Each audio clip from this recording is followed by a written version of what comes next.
हिंदुत्व कहता है कि प्राणी मात्र में परमात्मा का निवास है, हर जीव में शिव है, इसलिए किसी भी जीव को सताना नहीं चाहिए। लेकिन इस मान्यता का एक व्यवहारिक पक्ष भी है जो गौर करने लायक है। हालिया मामला देश में नामीबिया से लाए गए चीतों और उनके शिकार के लिए जंगल में छोड़े गए चीतलों का है। इस मामले पर भावनाओं में बहकर कुछ भी मानने से पहले ये वीडियो अंत तक जरूर देख लें। वर्तमान हालातों में कुछ लोगों को इस बात पर दुख हो रहा है कि उफ, हमारे देश में दूसरे देश से चीतों को लाया गया है और अब वो हमारे हिरणों को खाएंगे। पारिस्थितिक तंत्र में हर एक जीव का अपना महत्व है। गिर के जंगलों में जब शेर विलुप्त होने के कगार पर थे, यानी कि जब सिर्फ 8 शेर ही बचे थे, तब पूरे गिर जंगल का इकोसिस्टम बिगड़ गया था। दरअसल शेर, चीता, बाघ, तेंदुए जैसे जानवर जंगल में सॉइल कंजर्वेशन यानी कि मृदा संरक्षण से लेकर हिरण, नीलगाय, सांभर, चीतल और दूसरे शाकाहारी जानवरों के संतुलन में भी मदद करते हैं। शेरों के विलुप्त होने से गिर के जंगल में एक वक्त में इतने ज्यादा बंदर, नीलगाय, हिरण, सांभर और चीतल हो गए थे और उनके जंगलों में दौड़ने से, उनके चलने से, उनके खुर से मिट्टी का कटान होता था और बारिश में पूरी मिट्टी बह जाती थी। घास के मैदान खत्म होने लगे थे और जब घास के मैदान खत्म होते हैं तब घास में रहने वाले तमाम जीव जैसे नेवले, खरगोश, शाही इत्यादि भी विलुप्त होने लगते हैं। फिर खरगोश, शाही, नेवले, दूसरे तमाम जानवरों के विलुप्त होने से लोमड़ी और सियार भी विलुप्त होने लगते हैं। फिर मिट्टी के कटान से जमीन भी बंजर होने लगती है और फिर जंगल ही विलुप्त होने के कगार पर पहुंच जाते हैं, यानी कि पूरा का पूरा इकोसिस्टम ही बिगड़ जाता है। बाद में जब गिर के शेरों के संरक्षण के लिए एक अभियान चलाया गया और आज शेरों की संख्या काफी हो चुकी है, तब जाकर गिर का इकोसिस्टम वापस लौटा है। गिर में हिरणों की संख्या भी खूब बढ़ गई है, क्योंकि ये प्रकृति का नियम है कि झुंड में हिरण, चीतल, सांबर जैसे जानवरों की संख्या जब कम होती है तब मादा का सेक्स हार्मोन ज्यादा एक्टिवेट होता है और वो जल्दी हीट में आ जाती है।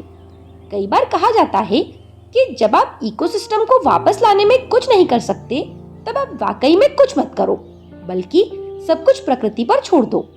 कुछ समय के बाद प्रकृति खुद ब खुद अपने आप को ठीक कर लेगी, बशर्ते आप प्रकृति के काम में दखल अंदाजी ना करें।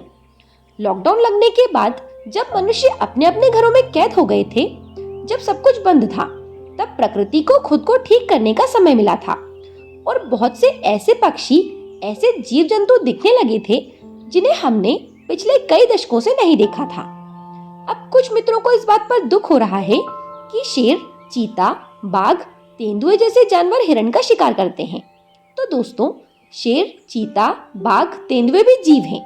उनको भी भगवान ने बनाया है, तो क्या वो भूखे मर जाएं? बेसिकली 3 प्रकार के जानवर होते हैं: मांसाहारी, शाकाहारी, सर्वाहारी। अब जो मांसाहारी होते हैं उनके कैनाइन दांत लंबे, नुकीले होते हैं।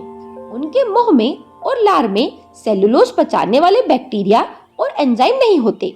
उनकी आंत बेहद छोटी होती है और उनके मुंह और आंत में ऐसे बैक्टीरिया होते हैं जो मांस को पचाने वाले होते हैं।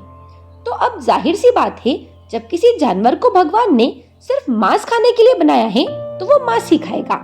और अगर आपको भारतीय हिरण पर दया आ रही है तो फिर हिंदू धर्म तो विश्व बंधुत्व का संदेश देता है, फिर तो आपको नामीबिया के हिरणों पर भी दया आनी चाहिए।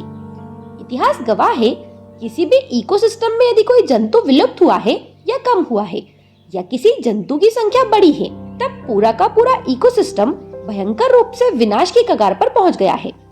जैसे भारत के बहुत बड़े इलाके से गिद्ध विलुप्त हो गए हैं और अब यदि खुले में जानवर मरते हैं तब वो सड़ते हैं, बदबू फैलती है, बीमारी फैलती है, क्योंकि मरे हुए जानवर को खाने वाले गिद्ध अब नहीं बचे। और इसका भी कारण हम हैं, क्योंकि हमने गाय भैंस की दवाओं में डाइक्लोफेनाक डाला और इस डाइक्लोफेनाक ने गिद्धों की किडनी को बर्बाद कर दिया, जिससे कि गिद्ध विलुप्त हो गए और नतीजा ये हुआ कि इकोलॉजी बर्बाद हो गई। इतना ही नहीं, पारसी धर्म के लोगों को भी अपने दाह संस्कार का रिवाज बदलना पड़ा। पहले पारसी लोग अपने शवों को टॉवर ऑफ साइलेंस पर रख देते थे, जिससे गिद्ध नोच नोच कर उन्हें खा लेते थे। लेकिन अब जब गिद्ध बचे ही नहीं हैं, तो मजबूर होकर पारसी लोगों ने भी अपने शवों को जलाना शुरू कर दिया है।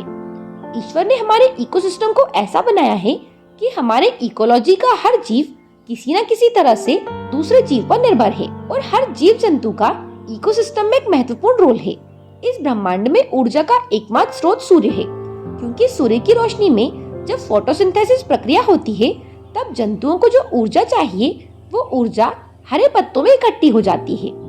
अब शेर हरे पत्ते तो नहीं खा सकते, ये काम हिरण, नीलगाय, सांभर और चीतल जैसे जानवर करते हैं और फिर उन्हें खाकर शेर जिंदा रहता है।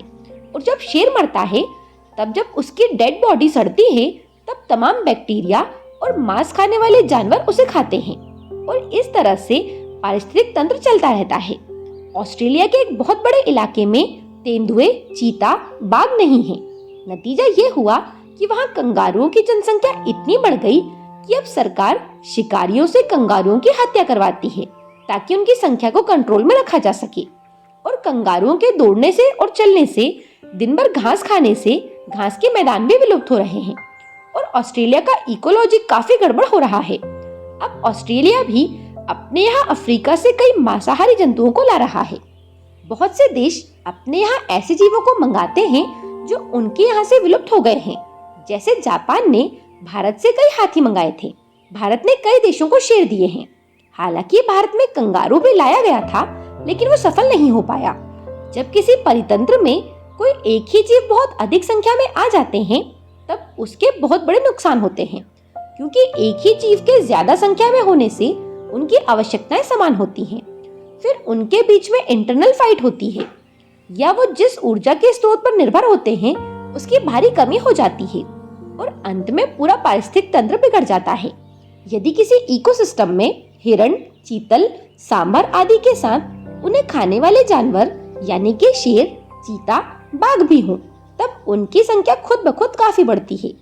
दरअसल जानवरों में जब तक बच्चे छोटे होते हैं तब तक मादा हीट में नहीं आती। फिर यदि किसी मादा हिरण के बच्चे को किसी बाघ ने खा लिया तब वो तुरंत हीट में आ जाएगी और वापस अपने बच्चों को जन्म देगी।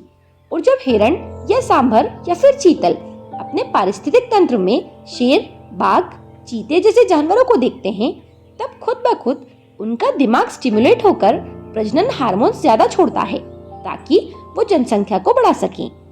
आज शहरों की बहुत बड़ी आबादी बंदरों से परेशान है या फिर कुत्तों से परेशान है, क्योंकि कभी भारत के बहुत बड़े इलाके में इन्हें खाने वाले लकड़बग्घे और भेड़िए रहते थे, लेकिन आज वो विलुप्त हो गए हैं। और बढ़ते शहरीकरण में कबूतर जैसे पक्षी ने खुद को इस तरह से ढाल लिया है और अपनी संख्या इतनी ज्यादा बढ़ा ली है कि गौरैया जैसे पक्षी लगभग विलुप्त होने की कगार पर पहुंच गए हैं, क्योंकि उन्होंने मोबाइल टावरों के बीच में वो एक्रोलेशन करना नहीं सीख पाए, यानी कि रास्ता ढूंढना, खाने की खोज करना, अपने घोंसलों पर वापस जाना वो नहीं सीख पाए। लेकिन कबूतर ने सब सीख लिया और नतीजा ये हुआ कि आज शहरों में कबूतरों की संख्या इतनी ज्यादा बढ़ चुकी है और कबूतरों को खाने वाले दूसरे पक्षी नहीं हैं, दूसरे जीव भी नहीं हैं। इसलिए मित्रों, मेरा मानना है कि यदि कोई एक मांसाहारी जंतु किसी दूसरे जंतु को खा रहा है तब ये नफरत से देखने वाली वस्तु नहीं है, बल्कि वो जंतु भी इसी इकोसिस्टम का हिस्सा है जिस इकोसिस्टम के जंगलों को काटकर हमारे और आपके घर बने हैं और हमने उनके स्थान पर कब्जा कर लिया है। उसे भी भगवान ने ही बनाया है, उसे भी अपनी भूख मिटाने का और जिंदा रहने का उतना ही हक है जितना कि हमें है। अब मैं उम्मीद करती हूँ कि इन चीतों के आने से धीरे धीरे प्रकृति खुद को हील करेगी और इकोसिस्टम सुधरेगा। यह वीडियो आपको कैसा लगा मुझे कमेंट करके जरूर बताएं। मेरे साथ बने रहने के लिए आप सभी का धन्यवाद।